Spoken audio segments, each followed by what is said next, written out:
नमस्कार बच्चों। तो बच्चों, मैं आशा करता हूँ कि आप सब अच्छे होंगे और अच्छे से पढ़ाई कर रहे होंगे। ठीक है, तो अपनी बात चल रही थी साइटोलॉजी की।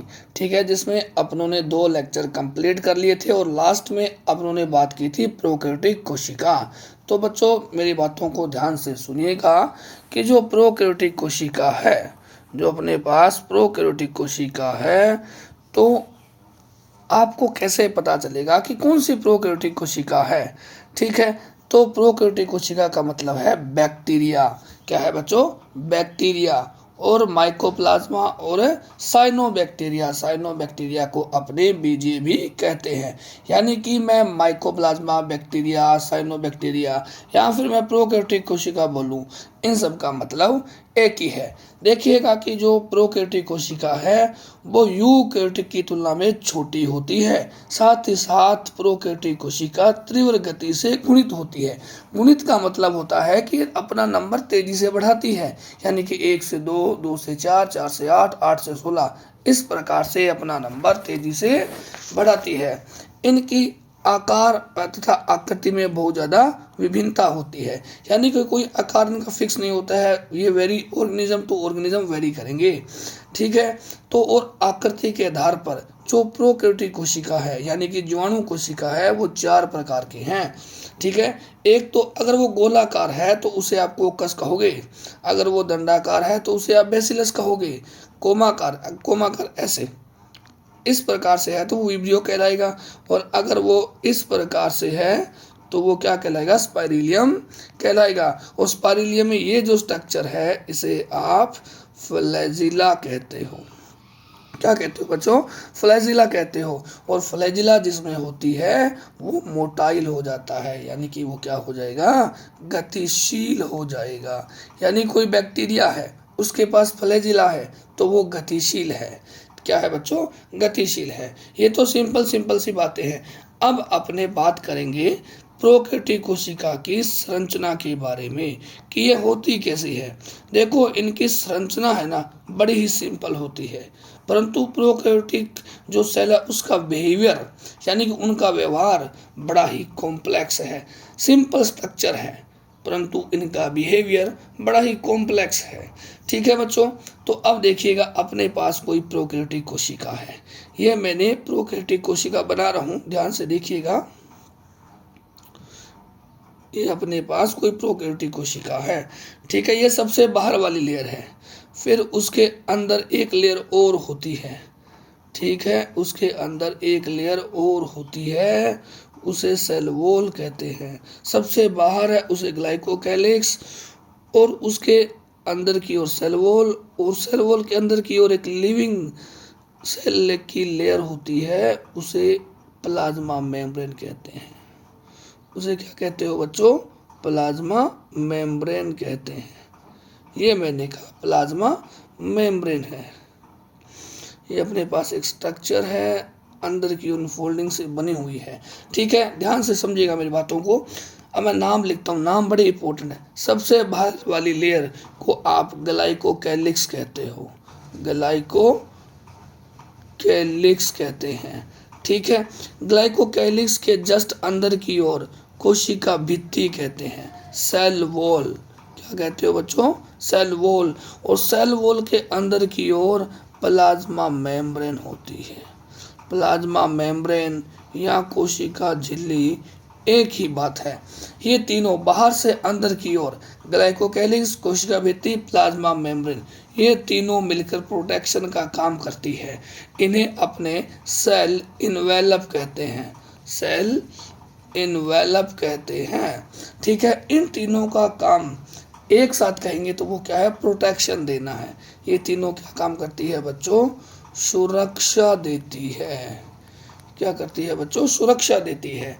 ठीक है, इसके साथ साथ ध्यान दें कि अपने पास एक स्ट्रक्चर और होती है इस प्रकार से, जो सेल वॉल से बनती है। ठीक है, किससे बनी है? सेल वॉल से बनती है। इस प्रकार से एक स्ट्रक्चर और बनती है, सेल वॉल से बनती है, उसे फ्लैजिला कहते हैं। क्या कहते हो बच्चों? फ्लैजिला कहते हैं। ठीक है, ये फ्लैजिला गति में सहायता करती है, गति में सहायता करती है। यानी कि बैक्टीरिया एक स्थान से दूसरे स्थान पर जाना चाहता है तो उसमें कौन हेल्प करेगा? फ्लैजिला हेल्प करेगा। फ्लैजिला के 3 भाग होते हैं, एक आधारीय भाग, दूसरा हुक और तीसरा फिलामेंट। ठीक है, इसके 3 भाग है अपने पास। एक तो मैंने कहा आधारीय भाग, आधारीय भाग बेसल बॉडी। ठीक है, दूसरा मैंने कहा हुक होता है और तीसरा मैंने कहा फिलामेंट, बोले तो तंतु, फिलामेंट होता है। यानी कि फ्लैजिला के 3 भाग होते हैं, आधारीय भाग, हुक और फिलामेंट। उसका काम क्या है? गति में सहायता देना है। क्या है बच्चों? गति में सहायता देना है। उसके बाद देखिए ये भी एक सरफेस स्ट्रक्चर है, ठीक है, जिसे मैं फिम्ब्री कहता हूँ। क्या कहते हो बच्चों? फिम्ब्री, बोले तो झालर भी इसे कहते हैं, फिम्ब्री या फिर झालर कहते हैं। ठीक है, ये अपने पास कोई भी सरफेस स्ट्रक्चर के चिपकने में सहायता करती है। ये बैक्टीरिया को चिपकने में सहायता करती है, चिपकने में सहायता। कोई भी होस्ट सेल है या कोई टिश्यू है, कोई चट्टान है, उससे चिपकने में सहायता कौन करती है? फिम्ब्री या फिर झालर करती है। ठीक है, अब देखो अंदर की ओर, ये इसका जेनेटिक मटेरियल है, मेन जेनेटिक मटेरियल है। ठीक है, मेन जेनेटिक मटेरियल है जिसे हम न्यूक्लियोइड कहते हैं। न्यूक्लियोइड, क्या कहते हो बच्चों? न्यूक्लियोइड्स कहते हो। ठीक है, अब देखो फिम्ब्री हो गई, न्यूक्लियोइड्स हो गई। इसके साथ साथ एक स्ट्रक्चर है जो ब्रिस्टल शेप है, सॉरी ट्यूबुलर शेप है, इस प्रकार से ट्यूबुलर शेप है, उसे हम कहते हैं पिलाई। क्या कहते हो बच्चों? पिलाई। ये पिलाई क्या करती है? इसके कॉन्जुगेशन या फिर मैं कहूँ लैंगिक जनन में सहायता करती है। ये लैंगिक जनन में सहायता करती है। कौन? पिलाई। या फिर मैं कह सकता हूँ कि ये कॉन्जुगेशन में हेल्प कर सकती है, संयुग्मन, संयुग्मन में सहायता करती है। ठीक है, लैंगिक जनन, बैक्टीरिया में ट्रूली लैंगिक जनन तो नहीं होता है पर उस जैसा होता है। ध्यान देना कि इसमें वास्तविक लैंगिक जनन नहीं होता है। ठीक है, अब अंदर की ओर देखो, व्हाइट वाली क्या है? प्लाज्मा मेम्ब्रेन है, और ये अंदर की ओर फोल्ड बना लेती है जिसके पास पिगमेंट होते हैं। ये जो मैंने बनाए हैं येलो कलर से स्ट्रक्चर, ये क्या है? पिगमेंट है। अब इसे कहते हैं क्रोमेटोफोर। क्या कहते हो बच्चों? क्रोमेटोफोर। क्या कहते हैं? क्रोमेटोफोर। और ये क्या करती है? प्रकाश संश्लेषण में हेल्प करती है, प्रकाश संश्लेषण में सहायता करती है। यानी कि एक ऐसी स्ट्रक्चर है जो प्रकाश संश्लेषण करती है बैक्टीरिया में, उसे क्रोमेटोफोर। अब ऐसे कौन से बैक्टीरिया है जो प्रकाश संश्लेषण करते हैं? उन्हें साइनोबैक्टीरिया कहते हैं। क्या कहते हो बच्चों? साइनोबैक्टीरिया। ये फूड स्टोरेज हुआ है प्रोकैरियोटिक सेल में, तो इसे अंतर विशिष्ट पिंड कहते हैं, यानी कि इनक्लूजन बॉडीज कहते हैं। इसे इनक्लूजन बॉडीज कहते हैं जिनमें फूड स्टोरेज रहता है। ये जो स्ट्रक्चर है आपको दिखाई दे रही है, इसे हम मीजोसोम कहते हैं। इनके काम आगे लिखेंगे, मीजोसोम कहते हैं। और अपने पास एक्स्ट्रा क्रोमोसोमल डीएनए होता है, उसे अपने प्लाज्मिड कहते हैं, प्लाज्मिड कहते हैं। प्लाज्मिड की खोज 1952 में लेडरबर्ग ने की थी। ये एक्स्ट्रा सर्कुलर डीएनए है ना, सर्कुलर डीएनए बोल सकते हो। ये अपने पास बैक्टीरिया की स्ट्रक्चर जो बड़ी ही सिंपल है, परंतु बच्चों ध्यान रखना बैक्टीरिया का बिहेवियर बड़ा ही कॉम्प्लेक्स है, स्ट्रक्चर बड़ी ही सिंपल है। साथ साथ में जो काम भी है वो भी ध्यान रखना है कि फ्लैजिला गति में सहायता करती है, फिम्ब्री चिपकने में सहायता करती है, पिलाई लैंगिक जनन बोले तो कॉन्जुगेशन में सहायता करती है, क्रोमेटोफोर प्रकाश संश्लेषण में सहायता करती है। क्रोमेटोफोर केवल और केवल साइनोबैक्टीरिया में पाए जाते हैं, ना कि माइकोप्लाज्मा में। सारे बैक्टीरिया में क्रोमेटोफोर नहीं है, ये तो कुछ ही बैक्टीरिया में है जिन्हें अपने बीजीए ब्लू ग्रीन एल्गी कहते हैं। ठीक है बच्चों, ये स्ट्रक्चर ही बैक्टीरिया की बड़ी ही सिंपल है। सुनिएगा आगे की ओर, मैंने कहा सेल इनवेलप, सेल इनवेलप जिसमें अपने पास 3 स्ट्रक्चर थी। एक तो था ग्लाइकोकैलिक्स, ग्लाइकोकैलिक्स, ग्लाइकोकैलिक्स सबसे बाहर की ओर था। ये क्या था, सबसे भारी परत है, सबसे बाहरी परत को क्या कहते हो, ग्लाइकोकैलिक्स है। हो सकता है कि ये परत है ये ढीली ढाली हो, क्या हो, लूज हो, ढीली ढाली हो, या फिर मैं कहूँ कि इसके साथ साथ क्या हो, पतली हो, ठीक है। या फिर ये क्या हो सकती है, ये कठोर हो सकती है, ठीक है। या फिर और क्या हो सकती है, कठोर के साथ मोटी हो सकती है। अगर ग्लाइकोकैलिक्स ढीली ढाली और पतली है तो इसे अवपंक परत कहते हैं, स्लाइमी लेयर। क्या कहते हो, स्लाइमी लेयर कहते हैं। अगर ये मोटी और कठोर है तो इसे संपुटिका, कैप्सूल कहते हो। संपुटिका को इंग्लिश में बोलते हैं कैप्सूल कहते हैं। ध्यान देना इस बात को। अगर ग्लाइकोकैलिक्स ढीली ढाली है तो उसे अवपंक परत कहते हैं। अगर ये मोटी और कठोर है तो इसे कैप्सूल, बोले तो संपुटिका कहते हैं। सेल इनवेलप 3 चीजों से मिलकर बनी होती है। पहला ग्लाइकोकैलिक्स, जिसकी बात हो चुकी है। 2 नंबर सेल वॉल, कोशिका भित्ति, और 3 नंबर बच्चों प्लाज्मा मेम्ब्रेन, बोले तो सेल मेम्ब्रेन, प्लाज्मा मेम्ब्रेन, या फिर सेल मेम्ब्रेन भी इसे कहते हैं। इन तीनों में से प्लाज्मा मेम्ब्रेन लिविंग है, जो सारे ऑर्गेनिज्म में एक जैसी है, लिपिड की बाइलेयर है। लिपिड की क्या है बच्चों, बाइलेयर है, ठीक है ना, लिपिड की बाइलेयर है। अब देखिएगा आगे मीजोसोम की बात करते हैं वापस से, कि अपने पास मीजोसोम क्या है, ठीक है। इन आधे जो सेल ऑर्गेनेल्स थे उनकी बात नहीं हुई थी, तो अब कुछ रह गए थे, उनकी बात करते हैं वापस से। सेल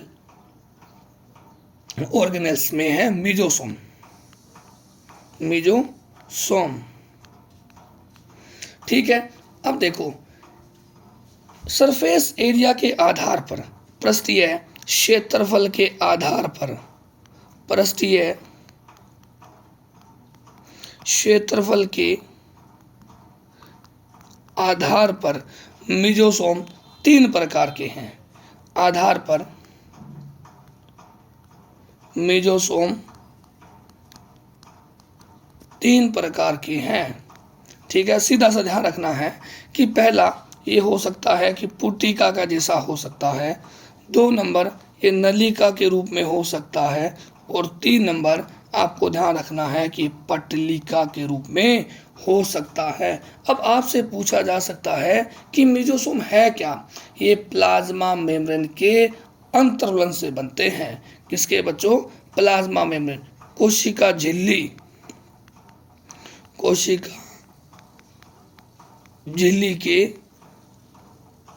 अंतर्वलन से बनते हैं, उन्हें आप क्या कहते हो, मीजोसोम है। और मीजोसोम करता क्या है, काम क्या है इसके, रोल क्या है, वेरी वेरी इंपॉर्टेंट। काम बोले तो रोल बड़े ही इंपॉर्टेंट है। ये बैक्टीरिया में श्वसन में सहायता करता है, श्वसन में सहायता करता है। कौन बच्चों, मीजोसोम। और क्या करता है, ये कोशिका भित्ति निर्माण में हेल्प करता है, कोशिका भित्ति का निर्माण में सहायता करता है। बैक्टीरिया में कोशिका भित्ति होती है, उसका निर्माण मीजोसोम करता है, ठीक है। और स्त्रावण में हेल्प करता है, स्त्रावण में हेल्प करता है। 4 नंबर डीएनए प्रतिकृति में सहायता करता है, प्रतिकृति में सहायता करता है। और क्या कर सकता है, ये अपने पास सेल विभाजन में सहायता करता है। यानी कि मैंने बोला था ना, गुणन तेजी से करते हैं, 1 से 2, 2 से 4, यानी कि सेल विभाजन में सहायता करता है। ये 5 काम क्या है, 5 काम बैक्टीरिया के मीजोसोम का। ये श्वसन में सहायता, कोशिका भित्ति का निर्माण करना, स्त्रावण, डीएनए रिप्लिकेशन और सेल डिवीजन में सहायता करता है। एक बात और ध्यान रखना बच्चों कि अपनी सेल में मीजोसोम नहीं होता है, ये केवल और केवल प्रोकैरियोट में होता है। मीजोसोम की जगह यूकैरियोटिक कोशिका में माइटोकॉन्ड्रिया होता है। क्या होता है बच्चों, माइटोकॉन्ड्रिया। यानी कि अपनों में मीजोसोम नहीं है, उसकी जगह अपने पास माइटोकॉन्ड्रिया है। इसलिए बोलते हैं कि मीजोसोम माइटोकॉन्ड्रिया का एनालॉगी है। क्लियर है बात। क्रोमेटोफोर की बात हो गई थी।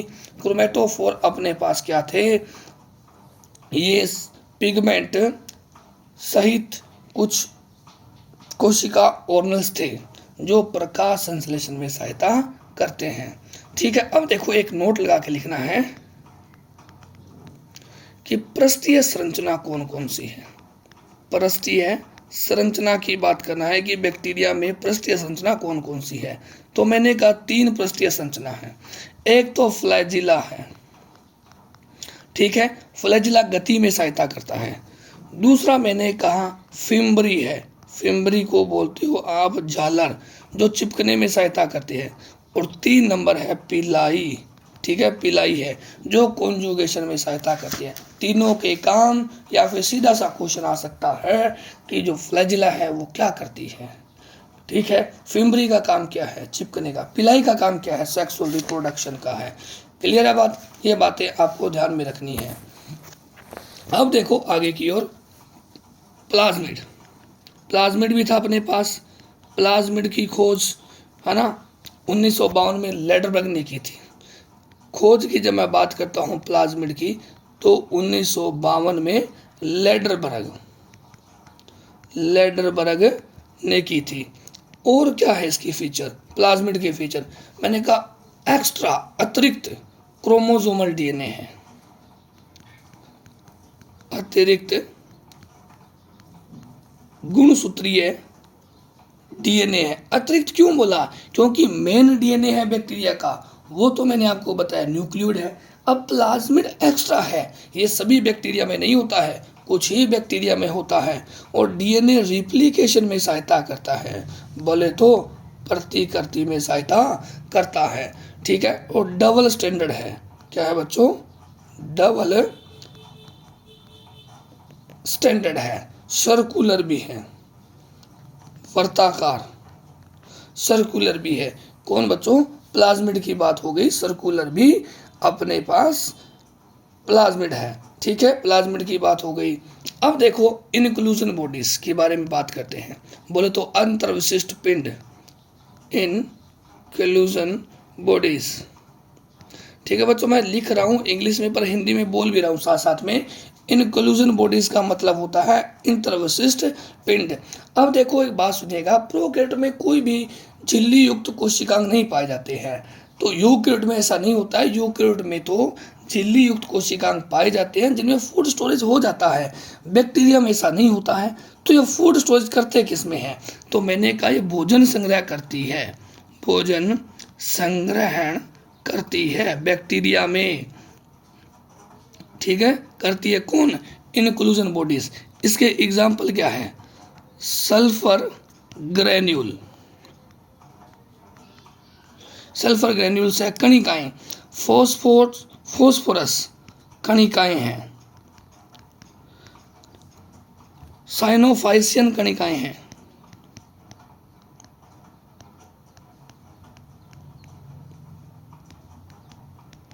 साइनोफाइसियन कणिकाएं हैं। ठीक है, और क्या हो सकती है, ग्लाइकोजन कणिकाएं हो सकती है।